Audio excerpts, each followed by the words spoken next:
yang mengambil itu akan jalan ke rak yang dituju. Contohnya ini rak F17, kemudian nanti yang lantai berapa itu bisa dikodekan.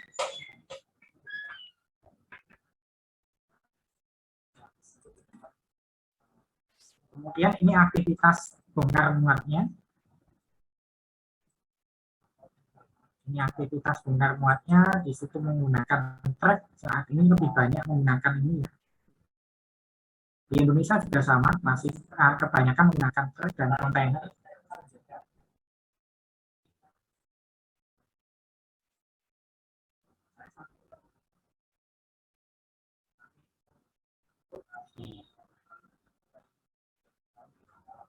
Nah, contoh gudang penyimpanannya. Nanti kita akan melihat lagi contoh yang lainnya.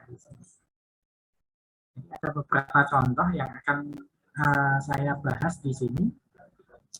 Sampai nanti ada contoh bagaimana terkait dengan consolidation center. Nah, ini ada juga yang di bawah ini, consolidation center and transit warehouse.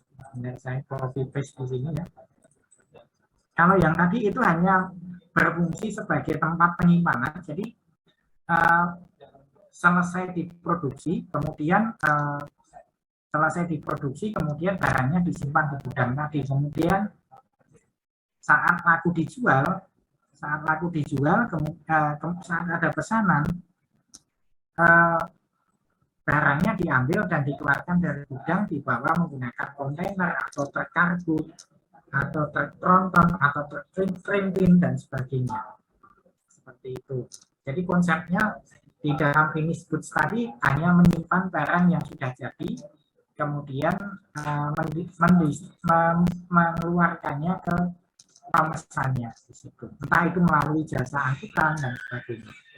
Nah, yang berikutnya ada consolidation center. Nah, consolidation center ini menggabungkan beberapa jenis produk itu dan akan dikirimkan ke tempat yang lainnya. Jadi gudang itu bukan semata-mata hanya aktivitas yang tempat aktivitas membuang-buang uang, di mana kita menyimpan barang, membayar tempat penyimpanannya tidak. Tetapi gudang saat ini paradigmanya sudah berubah, bahwa gudang itu digunakan untuk menciptakan keunggulan persaing, di mana kita memberikan memberikan uang untuk penyimpanan, untuk pendistribusian dan sebagainya. Ini contohnya ya, contoh yang ada. Ini contoh simulasinya. Kemudian ada transport sistemnya, bagaimana ini terintegrasi. Jadi antara produksi dengan gudang itu terintegrasi di situ.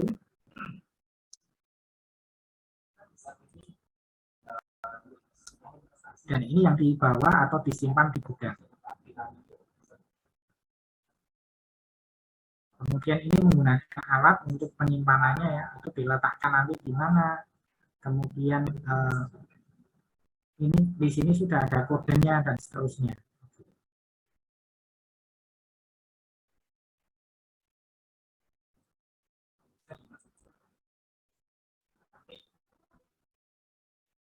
Dan ini adalah penyimpanannya atau lokasi penyimpanannya.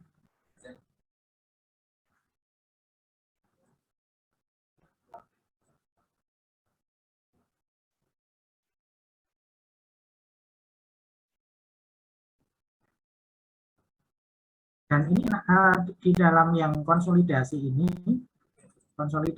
nanti kita bisa mengkonsolidasikannya antara barang-barang yang akan diangkut itu apa saja di sini. Jadi pusat konsolidasi ini menggabungkan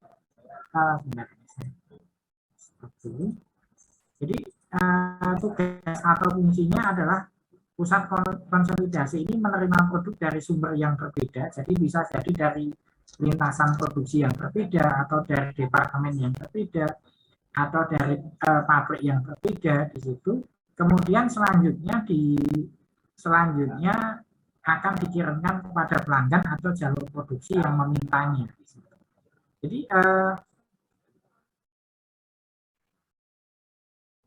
Jadi di sini consolidation center ini sebenarnya menggabungkan. Kalau contohnya gini, contohnya saya contohkan sederhana ya. Contohnya di sini ada pabrik, contohnya sama-sama masih dalam satu perusahaan itu memproduksi komponen sepeda motor katakanlah. Yang di sini ini memproduksi katakanlah komponennya adalah karburator. Yang di sini memproduksi mesinnya, contohnya mesin dan sebagainya. Kemudian yang di sini memproduksi katakanlah busi.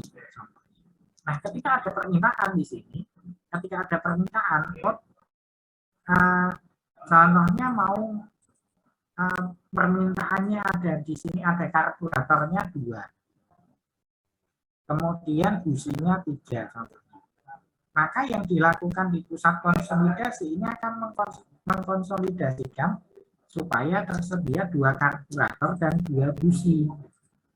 Dan kemudian nanti kalau ini diambil dari sana, contohnya ini diambil dari sini, kemudian ini diambil dari sini. Nah, nanti digabungkan di pusat konsolidasi tadi. Kemudian setelah selesai dikirimkan kepada pemesan. Konsolidasinya seperti itu. Kemudian ada berikutnya atau transshipment atau bulk center. Ini contoh-contohnya biasanya di pelabuhan dan sebagainya ya, atau di area-area kerja yang membutuhkan ini contohnya. Contohnya seperti ini, sebentar. Ini ada iklan dulu. Ini adalah transshipment. Contohnya seperti ini. Di sini kalau Anda lihat ini kan ada kargo ya, ada kapal kargo, kemudian di sini ada banyak peti kemas. Nah, transshipment model transshipment ini menyimpan kargo-kargo dalam dalam ukuran yang besar ini, dan kemudian nanti di dalam dari kargo yang ada itu disimpan atau mungkin dibongkar dan sebagainya di dalam gudang tersebut.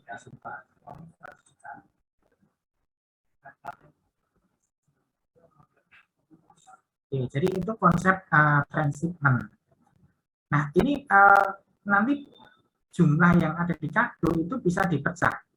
Katakanlah kargonya itu isi 1000 unit CPU katakanlah. Kemudian ada pesanan 500 unit, maka kargonya bisa dibuka dan kemudian nanti dikirimkan sejumlah yang dibutuhkan. Kemudian sisanya mungkin bisa disimpan. Nah, kemudian ada cross dock. Cross dock ini di mana kita bisa melakukan pengiriman ke alamat-alamat yang dituju, yang diinginkan atau yang menjadi pelanggan kita di sini. Jadi ada cross dock, ada cross dock center. Ini contohnya nanti bisa kita lihat di sini. Ini contoh simulasinya ya. Saya tunjukkan simulasinya dulu. Ini cross docking, ini adalah truknya, entah itu datang membawa barangnya atau membawa barangnya keluar ataupun membawa barangnya masuk. Dan di sini ada produk yang berbeda. Ini ada yang warna biru, ada yang kuning, ada yang orange di situ. Kemudian di sini kita sebut sebagai cross docking terminal.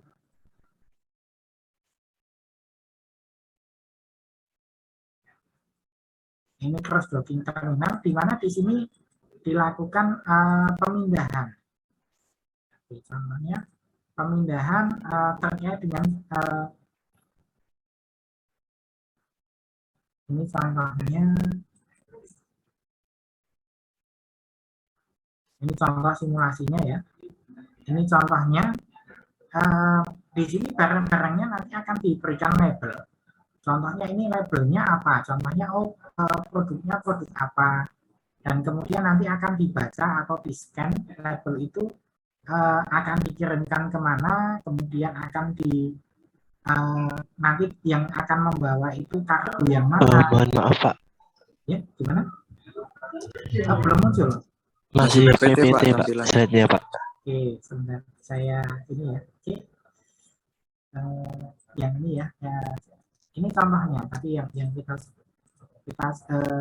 sebut cross docking.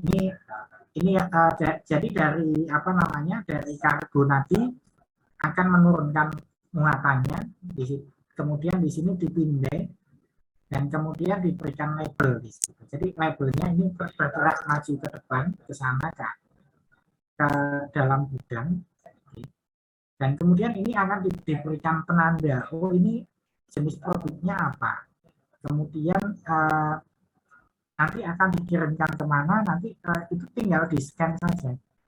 Jadi tinggal di scan berdasarkan QR code ataupun kode-kode yang ditempelkan di situ. Nah, ini transportation to shipping. Nah, nanti contohnya ada pesanan yang kardus ini pesannya kemana? Oh, bisa saja nanti akan dikirimkan ke kargo. Jadi ini ada kargo lain ya. Yang tadi sama kargo, kemudian di sini ada kargo yang berbeda di sini. Nah, contohnya kargo ini akan dikirimkan ke Surabaya. Yang kargo sebelah tadi tujuan pengirimannya Jakarta. Yang kargo sampingnya tujuannya katakanlah ke Bandung. Jadi ini ada shipping dan ada yang tadi ada proses distribusinya. Jadi kalau dilihat ini untuk cross docking ini hanya semacam terminal saja. Tetapi isinya apa namanya? Isi awalnya kargo tadi, isi awalnya itu kan bisa jadi adalah isinya satu kontainer, isinya apa ya contohnya? Contohnya LCD katakan. Nah, nanti ternyata kok dalam yang mau dibawa ke Jakarta itu hanya 10 LCD saja, padahal yang dibawa oleh kargo tadi ada 50. Maka yang 10 ini akan dipisahkan, kemudian nanti dikirim ke Jakarta dengan kargo yang menuju ke Jakarta. Oke, contoh yang lainnya, ini adalah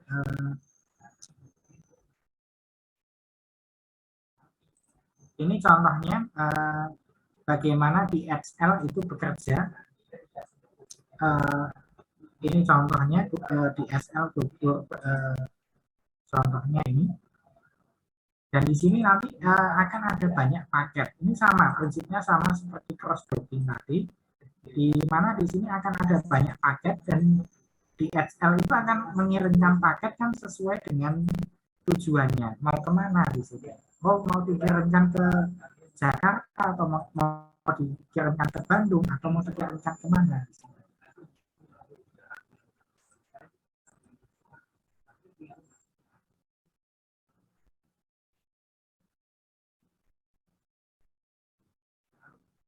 Kemudian ini menggunakan pesawat ya, karena yang DHL itu kaitannya dengan paket yang internasional biasanya ataupun yang lokal. Ini contohnya, ini adalah gudang cerdasnya Amazon. Anda mungkin pernah nonton juga bagaimana di Amazon itu ada ribuan produk. Jadi ini ada ribuan produk dan kemudian di sini dilakukan pengiriman ke penerimanya di situ.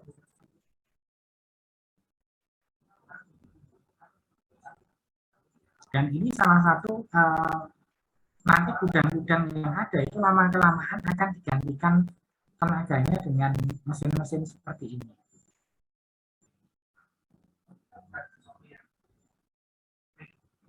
Nah, kalau Anda nanti belajar di konsentrasi kita di logistik dan rantai pasok, itu diharapkan Anda bukan menjadi orang yang yang hanya sebagai yang bekerja di gudang itu mungkin hanya angkut-angkut itu tidak, tetapi nanti diharapkan Anda bisa menjadi yang mengatur ini, bagaimana ke depannya di situ.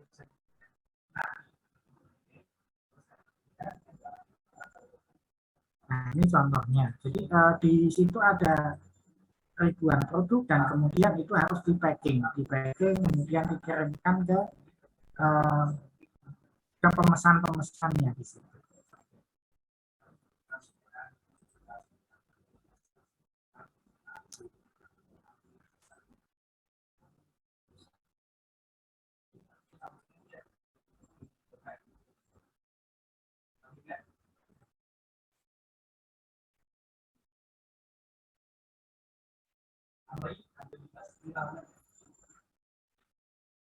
Contohnya cross docking lagi.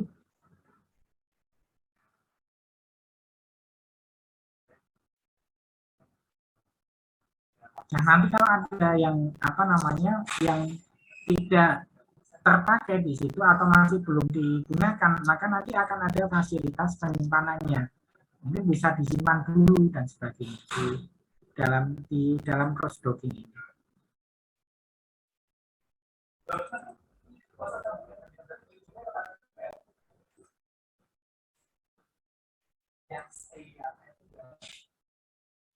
Kemudian saya lanjutkan, ada sortation center, pusat penyortiran di situ. Nah, pusat penyortiran ini mengumpulkan barang dari satu titik ke titik yang lain, dan kemudian nanti akan dikumpulkan bersama-sama dan kemudian akan dibawa berdasarkan tujuannya, bisa jadi kota atau kode pos ataupun urutannya. Kalau di Jogja itu ada sortation center, itu punyanya pos contohnya. Di pos itu ada namanya pusat pengolahan pos. Setahu saya demikian, itu tugasnya adalah memilah-milah seluruh paket ataupun surat yang akan dikirimkan. Contohnya dikirimkan dari Jogja mau ke daerah yang lain di situ. Nanti akan dipilah di situ yang tujuannya Jakarta yang mana, yang tujuannya ke tujuannya ke Surabaya yang mana, tujuannya ke Kalimantan yang mana. Dan di situ akan ada pemilihan. Nah, itu kita sebut sebagai sortation center. Dan ini bisa dijalankan di dalam gudang juga.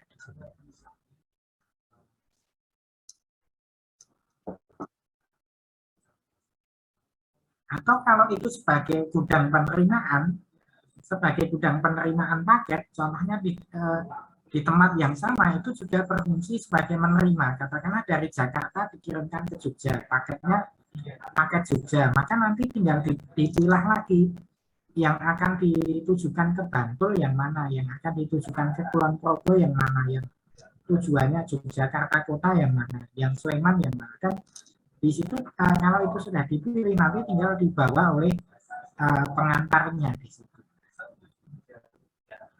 Oke, kemudian ada fulfillment centers. Fulfillment centers ini adalah tempat untuk mengelola pesanan kecil dalam jumlah yang besar. Jadi pesanan-pesanannya kecil. Contohnya ini yang dilakukan Amazon tadi. Contohnya yang dilakukan Amazon ya, ini contohnya tadi Amazon. Kalau cross-dock itu intinya hanya memindahkan saja dari satu kargo pindah ke kargo lain, tetapi dengan jumlah yang sudah sesuai.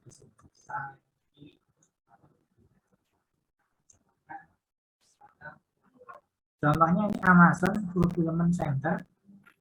Kalau Anda dulu pernah belajar pernah pesan barang di Amazon, nah ini adalah tempat untuk pemenuhan pesanannya.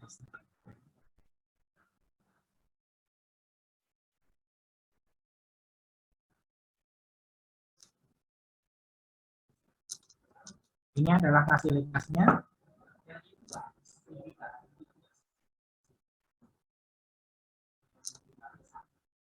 Ini fulfillment center-nya.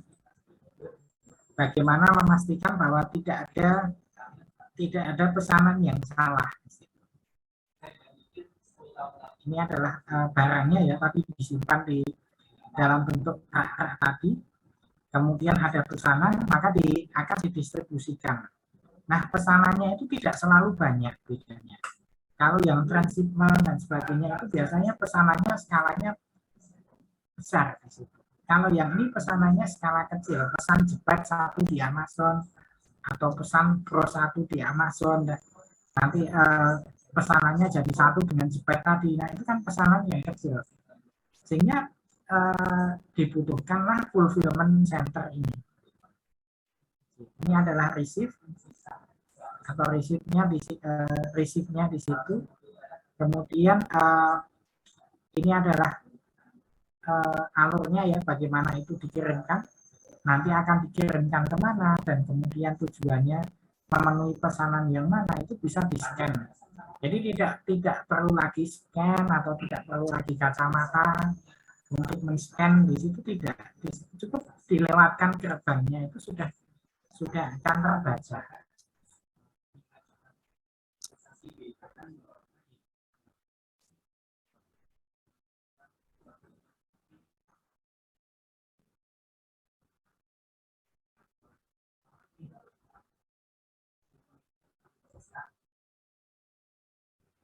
Ini adalah contoh prosesnya, bagaimana itu akan jadi pesanan Anda bagaimana dipenuhi.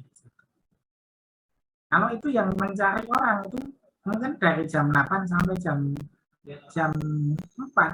Kalau dengan item sebanyak ini bisa saja jumlah paket yang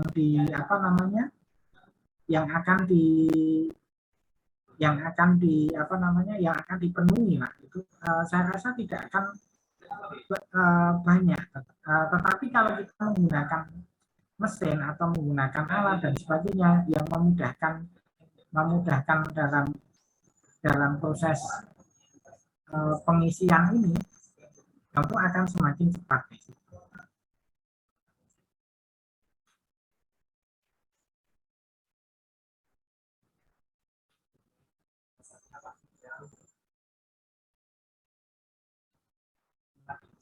Ini adalah contohnya bagaimana itu berjalan. Jadi yang berpindah adalah alatnya di sini. Alatnya, raknya yang akan berpindah. Maaf Pak, masih PPT Pak. Pindah sini. Oke, ini ya tadi. Ini bedanya kalau yang tadi ini dicari manual, dicari kayak Anda belanja di mungkin pernah belanja di Indogrosir lah seperti itu. Ya prinsipnya sama seperti itu. Tapi di situ bekerja kemudian mencari jenis barangnya, kemudian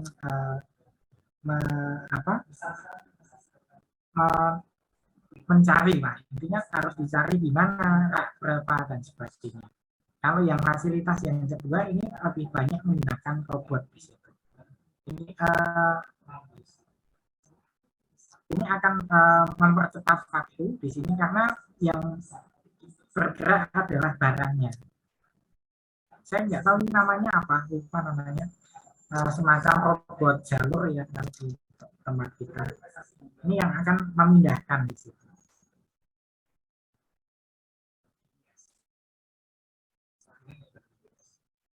Ini adalah ini memindahkan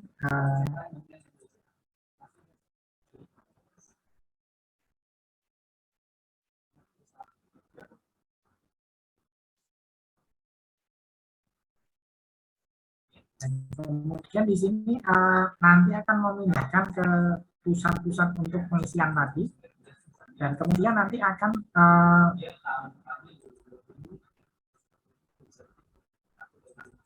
dibawa dan kemudian nanti di sini akan disatukan. Jadi ini masih sebenarnya masih menggunakan manusia juga di sini untuk proses pemasukan ke dalam box tadi. Nah, setelah ini selesai diproses, kemudian maka nanti akan diberikan label di sini. Nah, untuk memberikan label ini tidak satu persatu, tetapi sudah melalui suatu alur khusus sehingga begitu sampai itu labelnya yang akan dicetak. Dan disitulah alamat atau tujuannya itu akan tujuan pengirimannya itu akan ditentukan. Nah, dari tujuan pengiriman ditentukan, maka nanti di sensor berikutnya itu akan dipisah. Mana yang mau dikirimkan ke Indonesia, mana yang mau dikirimkan ke Thailand, mana yang mau dikirimkan ke Rusia, atau mana yang mau dikirimkan ke Amerika.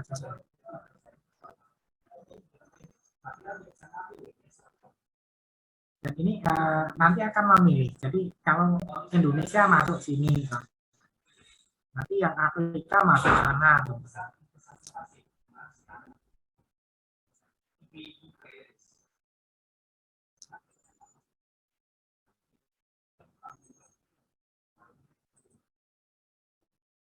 Dan kemudian, nah di situ kita bisa mendapatkan gambaran bahwa untuk sortation itu bisa membutuhkan manusia dan nanti diikuti dengan sensor dan sebagainya. Kedepannya mungkin aktivitas manusianya nanti akan digantikan lama-lama. Kalau kalau mungkin ada teknologi yang lebih canggih lagi, bisa saja manusianya yang akan digeser. Digeser itu tidak lagi sebagai pencari, tetapi mungkin hanya pengumpulnya saja.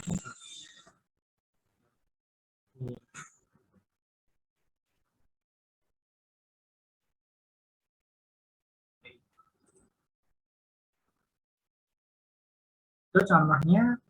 Kemudian ada reverse logistik. Reverse logistik itu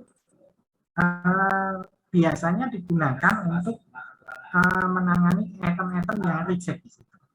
Kita sebut sebagai reverse logistik center atau pusat untuk logistik center. Ini contohnya ada di Belgia atau mana ya sebenarnya? Saya lupa daerahnya mana. Ini contohnya di Europol di Belgia. Jadi ini digunakan untuk menangani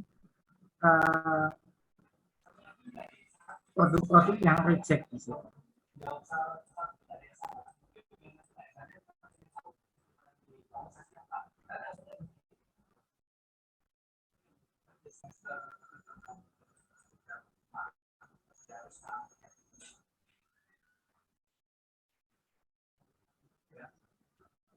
Ini contohnya.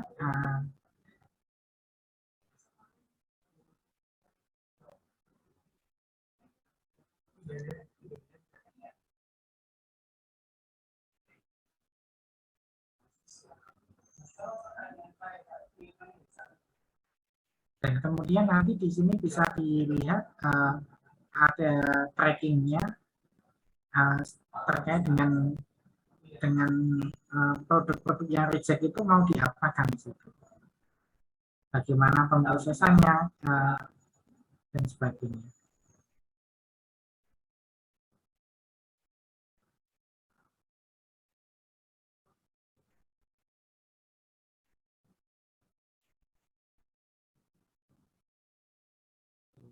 Itu ada reverse logistik. Ini contoh reverse.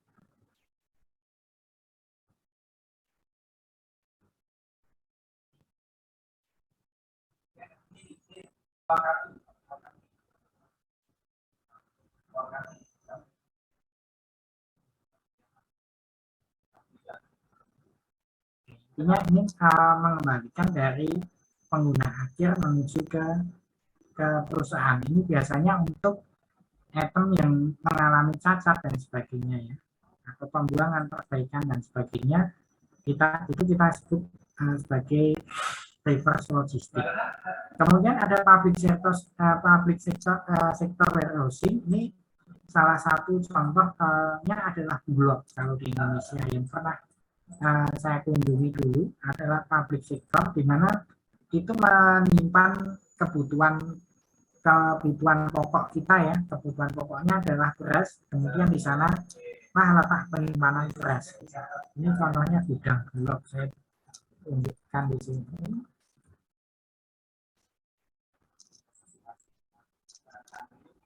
Ini contohnya di Bulog ya, contohnya seperti ini. Saya dulu ke sana tahun 2012 itu prosesnya masih dikerjakan di panggul seperti ini.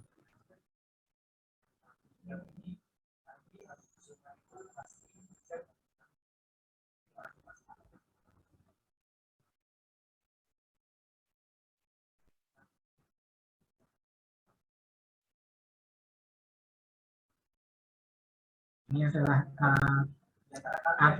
apa pengirimannya ya di situ.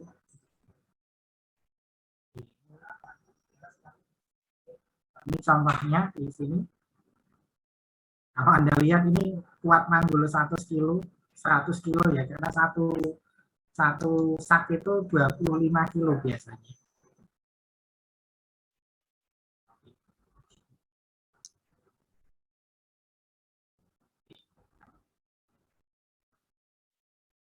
Ini contohnya.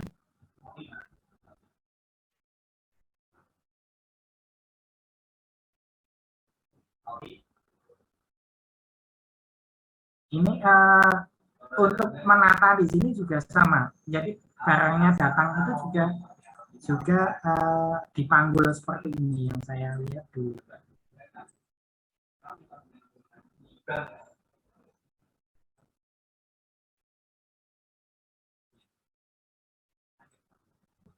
Ini kenapa masih dipanggul, karena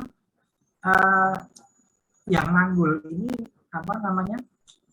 Yang manggul ini kan sebenarnya dari luar, jadi dari warga sekitar dan sebagainya, sehingga mereka bisa mendapatkan income dari sini.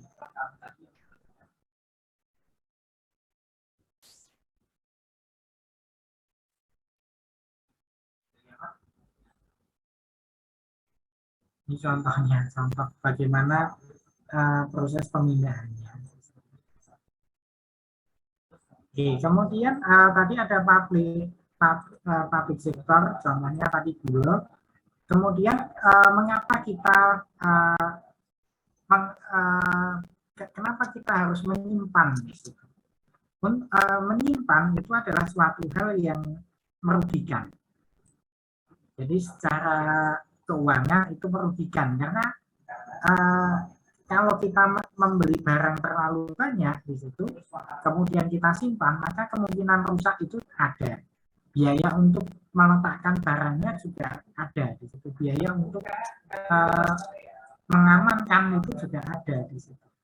Nah, di sini dijelaskan mengapa kita harus menyimpan stok di situ atau memiliki stok. Yang pertama, karena adanya hal-hal atau pola permintaan yang tidak pasti atau tidak terduga, dan erratik itu tidak tentu ya, erratik itu tidak tentu, atau pola permintaan yang tidak tentu. Kemudian ada trade off between transport dan sebagainya. Kemudian yang membutuhkan biaya penyimpanan. Jadi kalau Anda beli barang di satu tempat, itu contohnya Anda beli contohnya apa ya? Contohnya yang sering Anda pakai sehari-hari lah. Mungkin contohnya ada yang beli skincare, katakanlah beli skincare di marketplace, katakanlah. Anda beli skincare di marketplace, katakanlah harganya 50.000. Nah, kalau Anda beli satu, itu Anda dikenakan tarif atau biaya kirimnya katakanlah 20.000. Tapi kalau Anda beli dua, biaya pengirimannya juga sama, 20.000. Anda beli tiga, biaya pengiriman sama. Beli 4, biaya pengiriman sama. Katakanlah kalau itu pun Anda beli 10, biaya pengirimannya masih sama, 20.000. Nah, apakah Anda akan hanya membeli satu di situ? Ya, tentu di situ ada pertimbangannya. Kalau beli satu itu biaya pengirimannya 20 dibagi dengan 50, berarti adalah 2/5-nya biaya pengirimannya. Kalau Anda beli dua, biaya pengirimannya adalah 20 dibagi dengan 100, berarti 20%. Kalau Anda beli belinya lebih, ya tentu tinggal dihitung berapa nanti persentase biaya pengiriman. Nah, di perusahaan juga sama, berlaku seperti ini. Kalau Anda beli barangnya 1 kontainer, Anda bayarnya katakanlah 1 kontainer. Tapi kalau Anda beli barangnya itu hanya 1/4 kontainer, Anda tetap bayar 1 kontainer seperti itu. Maka di sini akan terkait dengan biaya untuk pengiriman di situ. Kemudian ada diskon, kadang ada diskon di situ. Kalau kita belinya banyak, ada diskonnya. Yang tadi katakanlah skincare-nya harga 50, kalau belinya 5, harganya turun jadi 30. Maka apakah Anda hanya akan membeli 1 di situ? Itu kita sebut sebagai diskon. Kemudian ada apakah di sini ada distance jarak ya antara produsen dengan customer-nya. Kemudian kita juga perlu menyimpan stok karena untuk mengantisipasi shutdown itu berhentinya produksi. Kemudian kita juga perlu menyimpan stok untuk bisa meningkatkan produksinya. Kemudian yang berikutnya untuk manage seasonal production atau produksi seasonalnya, produksi musimannya lah, katakanlah saat ini menjelang puasa, kemudian besok akan ada banyak pesanan produk fashion, katakanlah. Kemudian perusahaannya itu menyimpan untuk antisipasi itu seperti itu. Itu bisa saja kita menjadi salah satu alasan kita menyimpan barang, kemudian work in process storage, kemudian ada investment stock, kemudian ada document storage. Jadi ini adalah beberapa alasan kita menyimpan barang. Kemudian dalam kita mengenal namanya manajemen gudang. Nah, manajemen gudang ini adalah seni mengoperasikan gudang dan sistem distribusi menjadi lebih baik lagi. Ini menjadi lebih baik lagi, mengoperasikannya secara lebih efisien. Kemudian untuk warehouse location ini adalah menempatkan gudang secara strategis di lokasi yang paling hemat. Jadi kita bisa memilih gudang kita itu mau diletakkan di mana. Dulu mungkin saya pernah contohkan kalau Anda jualannya di Jogja di situ, kemudian gudangnya itu ada di Kulon Progo yang sebelah dekat bandara, itu apakah akan menguntungkan atau tidak? Ya meskipun dekat bandara sana di situ. Tapi kalau Anda jualannya di Jogja itu kan jaraknya kan juga cukup lumayan. Sehingga di sini kita harus menyesuaikan dengan siapa yang mau membeli produk kita, di mana kita jualan, di mana kita segmen pasarnya ada di situ.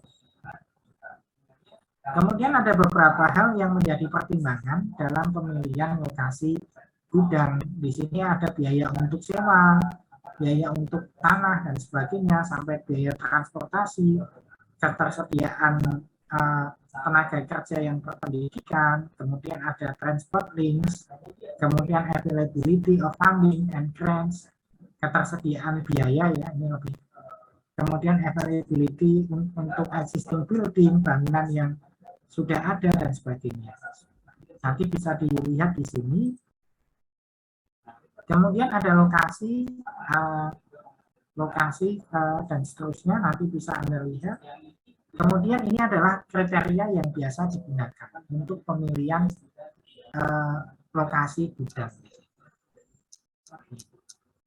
Jadi ada biaya, kemudian ada lingkungan secara makro ya lingkungannya, kemudian ada karakteristik pekerjanya, daerah itu seperti apa, infrastruktur yang ada, jalan, jembatan, kemudian stasiun ataupun tol, dan itu seperti apa, dan kemudian adalah lingkungan secara geografis. Kemudian bedanya kalau yang micro environment ini adalah terkait dengan aturan dan kebijakan, lebih ke sana.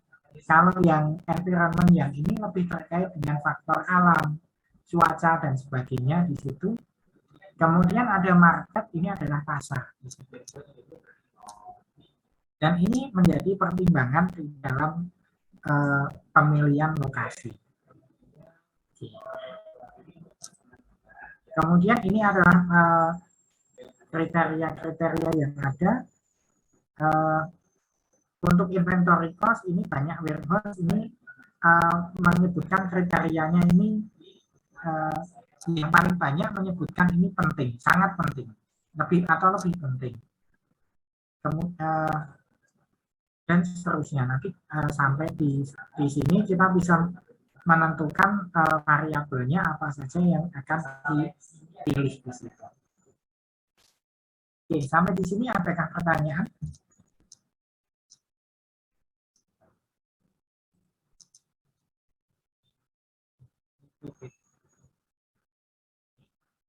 Apakah ada pertanyaan sampai di sini? Mungkin belum ada, Pak. Belum ada ya. Nanti untuk hari ini belum ada tugas. Nanti tugasnya minggu depan. Jadi materi ini masih dua sesi ya. Nanti terkait dengan role gudang. Kemudian minggu depan nanti adalah materi terkait dengan role of warehouse manager. Jadi terkait dengan kalau Anda menjadi seorang manajer gudang, apa yang akan Anda lakukan? Itu di materi yang selanjutnya nanti. Nah, nanti tugasnya saya berikan sekalian aja di sana. Oke, mungkin itu saja untuk kuliah kita hari ini. Saya cukupkan dulu. Kita ketemu lagi di minggu depan dengan materi mengenai role warehouse manager. Diharapkan nanti kalau Anda bekerja itu diharapkan bisa menjadi manajernya gudang di situ dan memiliki kemampuan atau penguasaan materi terkait dengan gudang. Sekian dari saya. Wassalamualaikum.